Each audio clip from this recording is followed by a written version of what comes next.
Welcome to The Hill's Coronavirus Report. I'm Steve Clemons, editor-at-large of The Hill. Each day, we are interviewing consequential leaders in the battle against the coronavirus. There's a saying that while you may not know it, public health saved your life today. There's a mostly hidden infrastructure of health standards, health practitioners, hygiene, and more that gets rolled up together and is called public health. But that infrastructure is not hidden now. We see the value of public health practitioners every day. And one person on the front lines of public health advocacy is Georges Benjamin, Executive Director of the American Public Health Association.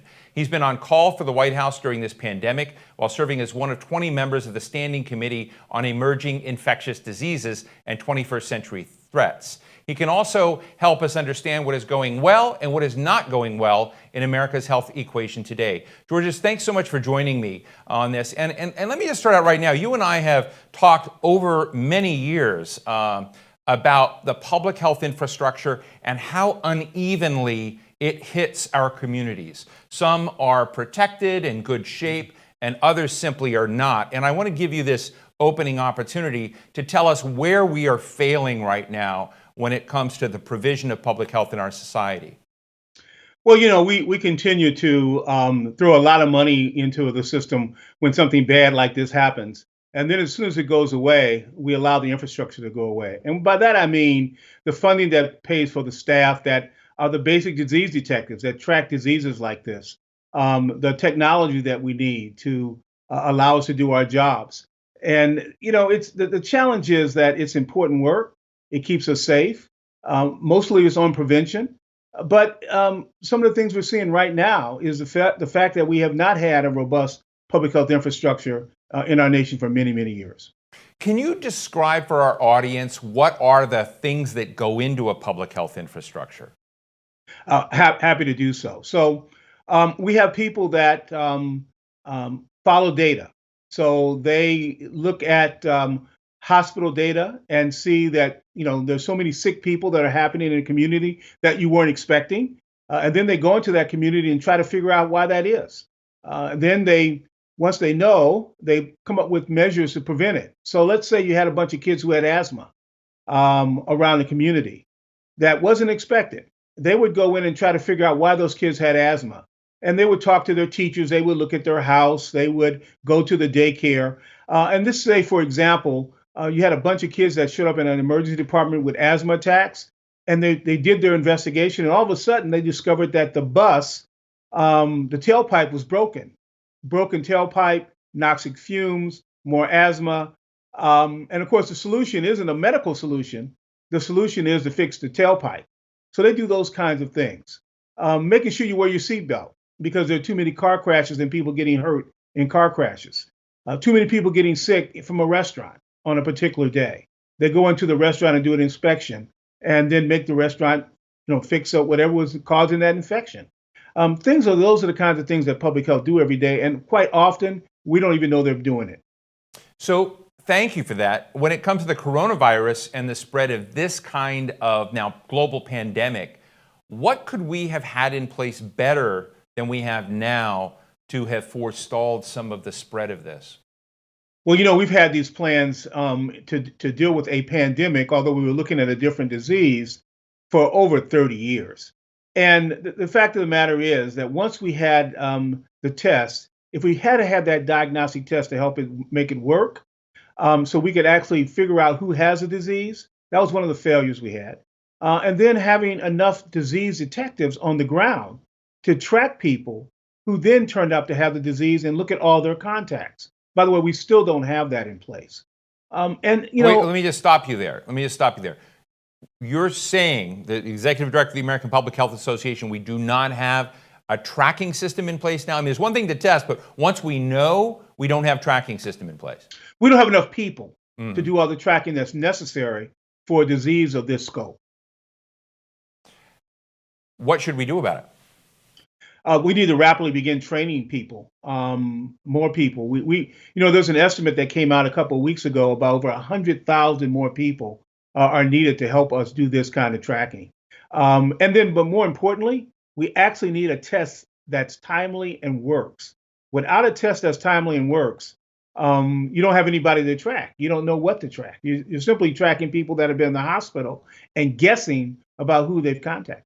So I know you deal with the White House, you're on these commissions, and you engage with this community of public health experts in and around this problem. And I think one of the big issues that's been coming up is what's happened since February. The president talks a lot about January, but what's been happening since February? Yeah. Has your organization been pushing for this large cohort of people? Has it been pushing for a better testing framework than we have today? And what is your optimism or pessimism about whether we're going to actually get that? So we recognize that the first two tools that we have is good public education about what the risks are, and for us to physically distance from one another. And the second thing, of course, is for us to get the testing out. And we've been actively pushing the government to get the test out and to get a better risk communication method out to people so that we can physically distance. The second thing we've been encouraging, of course, is the research to do a vaccine and funding for the research to do a vaccine, as well as to come up with some good antiviral agents, some pills that people can take that you can treat the virus with. As you know, both of those efforts are underway, but they're going to take some time. I think the other thing we've been trying to do that I think is very, very important is we've been trying to make sure that people understand what the course of this disease is going to be as we've learned more, and recognizing that we don't have all the answers right now, but we will know a lot of it over time, and not to be discouraged if the answers change because the science gets a better understanding of this new virus, which we've never, ever, ever seen before. I know you have a large network of public health organizations around the United States that are part of your organization. And we're seeing data coming in looking like much of the United States has gotten over the so-called peak that we see, the number of hospitalizations declining, and the need for ventilators in many of these key places lessening. I'm interested in what you see in that data and whether we see a false spring, if you will, in it, and what your concerns are. Well, first of all, I want to point out that it's a mixed picture. Yes, we're seeing a lot of and hearing a lot from those big urban settings that we're seeing on TV every day and are able to actively communicate what's happening in those communities. We're not hearing about all of the problems that we're having in rural America yet, and we're not certainly hearing from all communities. So the challenge we have is that each community is at a very different state in the development of the disease. The second thing I think is important is that while we're winning, but we're winning because we're staying away from one another. And now, of course, we're having a big debate about when do we return our communities back to kind of normal. And our biggest concern is that we try to do that too soon and too fast. Well, I think one of the questions, I had Mark Dybel on the other day for this discussion. He said, look, our testing numbers are false. We don't have a real read on the number of infected people in the United States because, testing has been so hard to get. And so the numbers are likely much, much larger. And so I guess the question is, if you're reopening businesses and assembly lines and manufacturing plants and other facilities out there, how do you do it without having an antibody test? How do you do it without testing the well? I mean, right now we're looking for, I know people that have been trying to go get tests and they've got to show very demonstrable symptoms, which seems to run right into the face the fact that so much of the disease spread is from asymptomatic people. So should I be really worried about that, I guess? Can you make me feel better? Without the test, any other data we get gives us a false sense of security. We have to have a test to understand who's been infected, and if I get sick tomorrow, whether or not I am infected from the disease. We have certainly got some tests out there, but we absolutely don't have enough of them for the honest assurity that we can give the public that it's safe to return back to normal.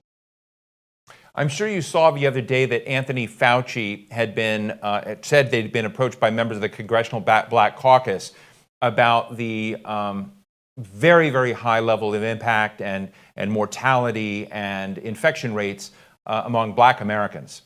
And he said that they were going to try to go to where people were, that they were going to try to direct resources to solve this. I'd like to get your take of this because I know that you have raised this question about communities of color and what I would call systemic racism in the United States that this crisis is revealing, and what can really be done in this. Well, the first thing we need to do is make sure that communities of color, like all communities, get the right information. And unfortunately, there's a lot of misinformation that people are getting right now. And so we need to make sure that we get the right information to people about how you get the disease and how to protect yourself. The second thing that we absolutely have to do is recognize that many people of color are in those public facing jobs: bus drivers, security guards, working in grocery stores. Certainly not only communities of color, but all those people in those occupations which are higher risk. We need to make sure they understand how to protect themselves. And those of us who then leave our homes to go shopping and do other things with those essential workers need to make sure that we're doing what we can to protect them from us.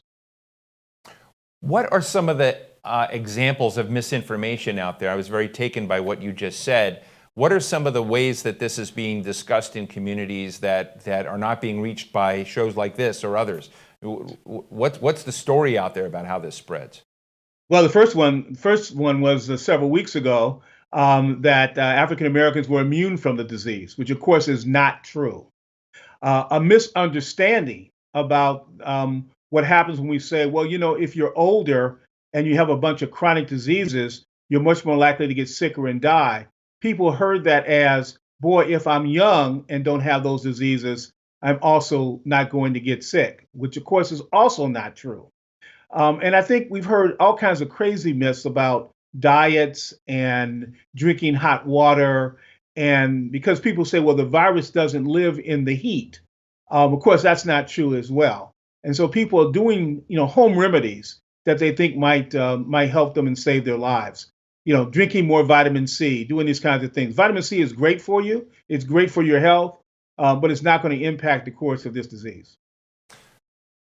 President Trump has gone after the World Health Organization and said it made so many mistakes on the front end of this crisis that it doesn't deserve our funding, pending a review. Many other critics have come out and said this is not the time to defund the WHO. This is the time to strengthen it, make sure it's active. I'd love to get, as a public health official who's out there, I'm sure, interacting with these organizations, not only here, but internationally, what's your take on the WHO and its status? We strongly support the World Health Organization. The World Health Organization is doing the best they can with the resources that they have. There may be some things that nobody does any of these kind of emergencies perfectly, but I got to tell you, we also screwed things up very early on, and so we should not do that to the World Health Organization. And by the way, the World Health Organization is there to help many, many nations that can't help themselves without their help. If we pull funding from that now, we think it'll be a crime against humanity because so many people in those communities will die without our help and without our funding. Just in our last minute or so, Georges, I'd love to hear from you about how you would approach this challenge. Susan Glasser wrote, here in the United States, as hard to believe it is as it is, frontline health workers, people on the front line of public health, helping folks that are ill, had to wear garbage bags to protect themselves because they didn't have the personal protection equipment that was needed, that was out there. And I'd love you to just kind of, for our viewing audience, to help us break this down. Are we still in that situation today? Has there been a ramp up in PPE, the personal protective equipment that is out there? And are you confident that we've solved this and gotten around the corner of this incredible, what I would call travesty? We should pretend that we are back in January when this first thing happened, and we should do now what we should have done back in January.